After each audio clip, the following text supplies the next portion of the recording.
আসসালামু আলাইকুম, সবাইকে শুভেচ্ছা জানাচ্ছি। মাসুম মাহবুব দেখছেন ওপেন দ্য ইউটিউব চ্যানেল এবং মাসুম মাহবুব ফেসবুক পেজ। পৃথিবীর যেই প্রান্ত থেকে যারা দেখছেন সবার জন্য শুভকামনা, ভালোবাসা। রাত অনেক হয়ে গেছে বাংলাদেশে, যদি এই সময়টা আমাদের জন্য অনেক রাত মনে হয় না, কিন্তু অনেকের জন্য যারা শ্রমজীবী পৃথিবীর বিভিন্ন দেশ থেকে দেখছেন সময়টা হয়তো সবার জন্য সুইটেবল নয়। তাই সংক্ষিপ্ত করব লাইভটা। গুরুত্বপূর্ণ বেশ কিছু খবর আছে আমার হাতে। ইরান আমেরিকা ইসরায়েলের যুদ্ধের আজ ১০০তম দিন। এই ১০০তম দিনে আমেরিকা, ইসরায়েল, ইরান কার লাভ কার ক্ষতি হলো সেটা বলবো। পাশাপাশি হিজবুল বাহিনীর হাতে আইডিএফ চরম ধুলাই খাচ্ছে, অনেক হতাহতের খবর আসছে। পাশাপাশি ইরানের পক্ষ থেকে একটি স্টেটমেন্ট এসছে, আমেরিকা যদি ইরানের কথা না শোনে পুরো পৃথিবীতে এই যুদ্ধ ছড়িয়ে পড়তে পারে। পাশাপাশি পাকিস্তানের গিলগিট বালুচিস্তানে নির্বাচন হচ্ছে, সেখানকার কিছু আপডেট আপনাদের দিতে চাই। এবং সবচেয়ে ইন্টারেস্টিং যে খবরটি আজকে সেটি হলো ইরান আমেরিকাকে সবচেয়ে বড় সারপ্রাইজ দিল আজকে। কি সেই সারপ্রাইজ? চলেন আমরা আপনাদেরকে একটা একটা করে খবর দেওয়ার চেষ্টা করছি।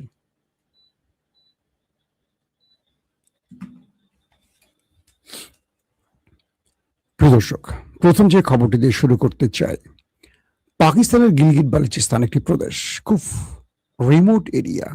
যারা সেখানে গেছেন তারা জানেন, বা যারা এই স্থানটির কোনো ভিডিও ইউটিউবে দেখেছেন তারা হয়তো জানেন, খুব রিমোট একটি এরিয়া। সেই অঞ্চলে এখন নির্বাচন চলছে।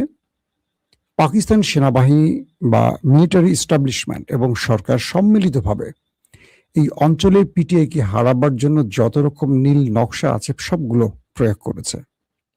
সকালে ভোটাররা সেই অঞ্চলে গিয়ে দেখছেন তাদের ভোট যে কেন্দ্রে থাকার কথা ছিল, কেন্দ্র পরিবর্তন হয়ে গেছে পাহাড়ের উপরে। এটা খুব পাহাড়ি একটা, বললাম না, দুর্গম অঞ্চল। আবার দেখা গেছে যে ব্যক্তিদের ভোট, অনেকের ভোট হয়ে গেছে। আবার দেখা গেছে পুলিং এজেন্টরা যে ফর্ম নিয়ে এসছে আর সরকার যে ফর্ম দিছে সেগুলো এলোমেলো। আবার যেখানে পিটিএর শক্ত ঘাঁটি আছে সেখানে ভোট খুব স্লো আগাচ্ছে, যেখানে বর্তমান সরকারের একটু শক্তি আছে সেখানে ভোট ভালো হচ্ছে।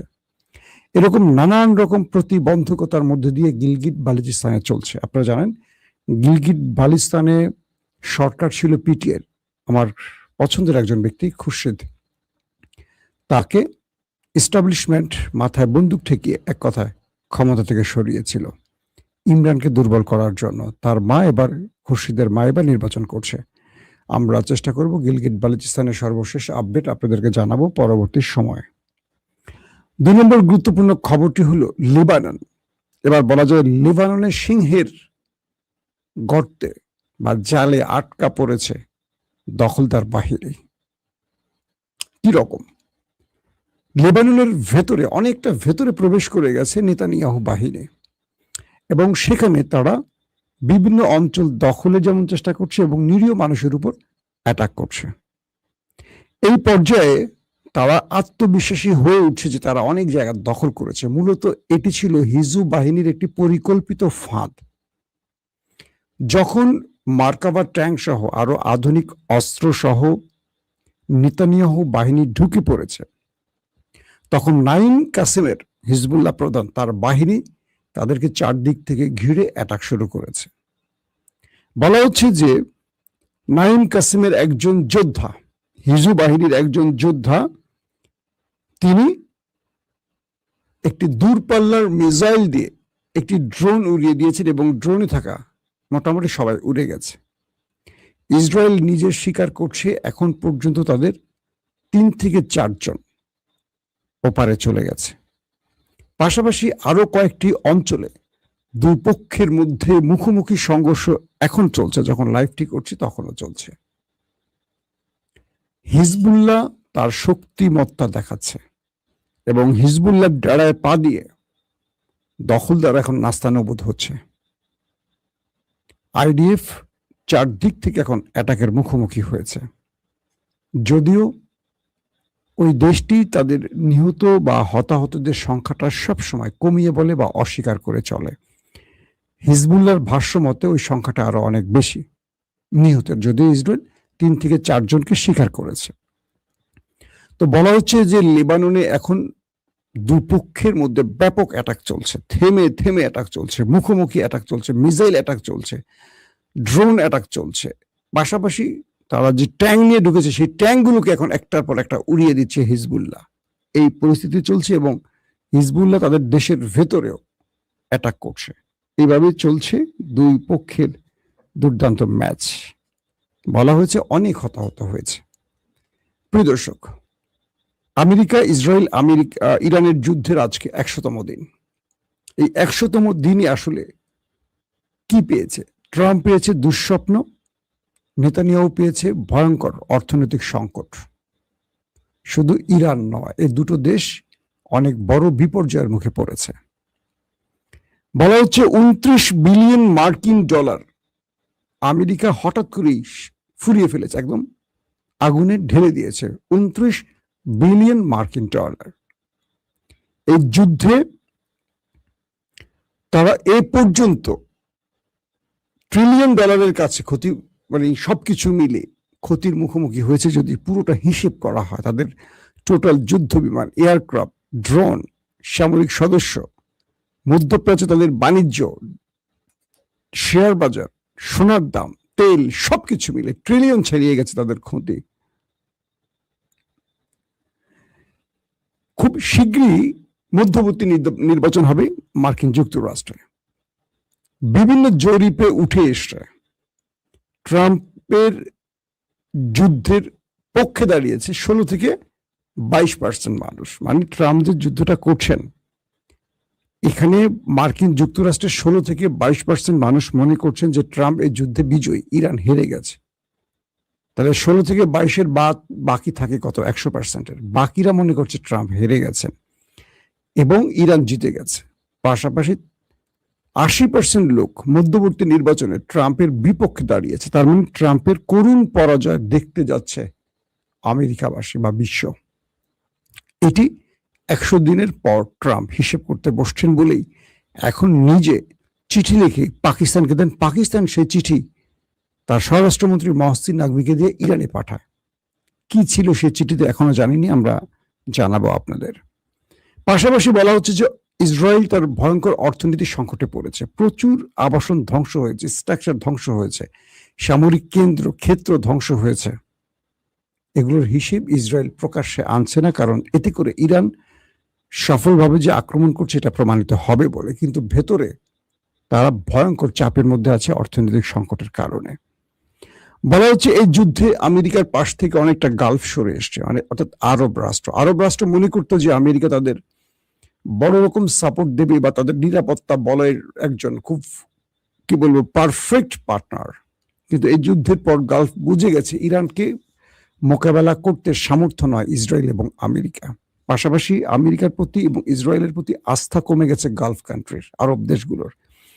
এবং যে জন্য ট্রাম্প আরবকে বিশ্বাসে আনার জন্য ইরানের যে টাকাগুলো জব্দ হয়েছে, অর্থ সম্পদ প্রায় 24 বিলিয়ন মার্কিন ডলার, এই টাকাগুলো ট্রাম্প তার এই মিত্রদের, আরবের মিত্রদের ক্ষতিপূরণ হিসেবে দেয়ার ঘোষণা দিয়েছে।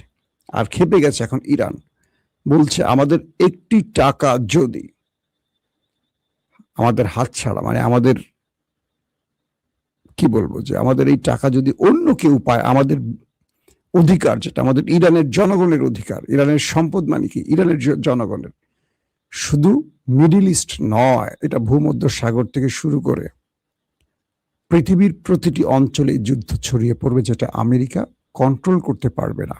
যে আমেরিকা এখন গোপনে পা ধরছে যুদ্ধ বন্ধের, তাদেরকে আমরা হুঁশিয়ার করে বলে দিচ্ছি ইরানের জব্দ অর্থ দ্রুত ইরানকে ফেরত দেয়া হোক, নতুবা এটার জন্য আমেরিকা পচকাবে এবং আমেরিকা এটার মাসুল দেবে এবং এটার জন্য ইরানের কাছে নত হতে হবে। কত বড় মাসুল আমেরিকাকে দিতে হবে সেটা আমেরিকা জানে এবং বলছে 24 বিলিয়ন আমাদের ফেরত দিতেই হবে, এর ব্যতিক্রম কিছু হবে না।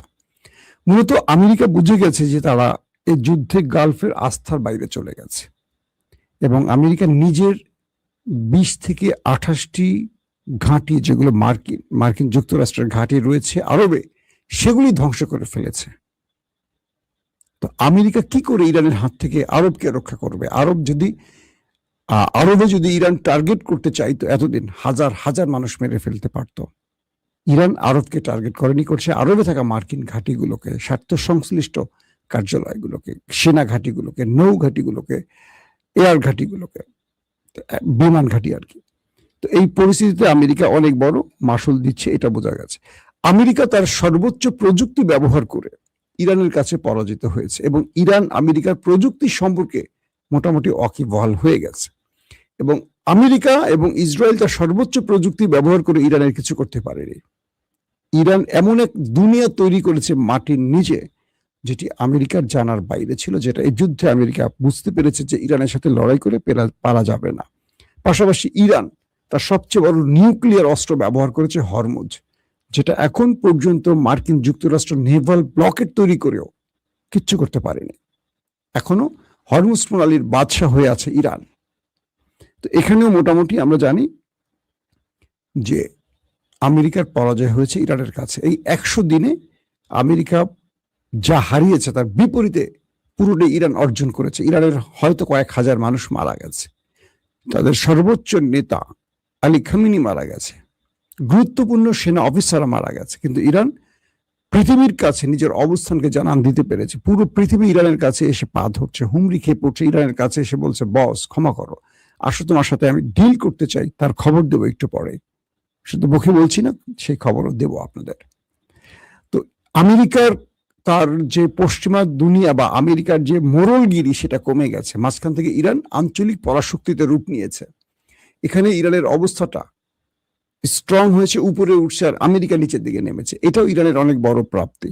এবং পৃথিবী বুঝতে পারছে যে ইরানের মতো দেশ, যাদেরকে টোকা দিলে ইরান নড়বে না বা ইরান হারবে না। যেমন আজকে ডোনাল্ড ট্রাম্প বলেছেন একটি ইন্টারভিউতে, ইরানিরা হলেন সাহসী জাতি। তিনি প্রশংসা করে বলছে যে ইরানি হলো একটি শক্তিশালী জাতি, যদিও তাদের অনেক ক্ষতি আমরা করেছি, কিন্তু এরা হার না মানা একটা জাতি। ট্রাম্প বলছে ইরানিদের সম্পর্কে, এবং বলছেন যে আমরা ইরানের সাথে ভালো আলোচনা করছি, আগামী দিনে ভালো কিছু হবে।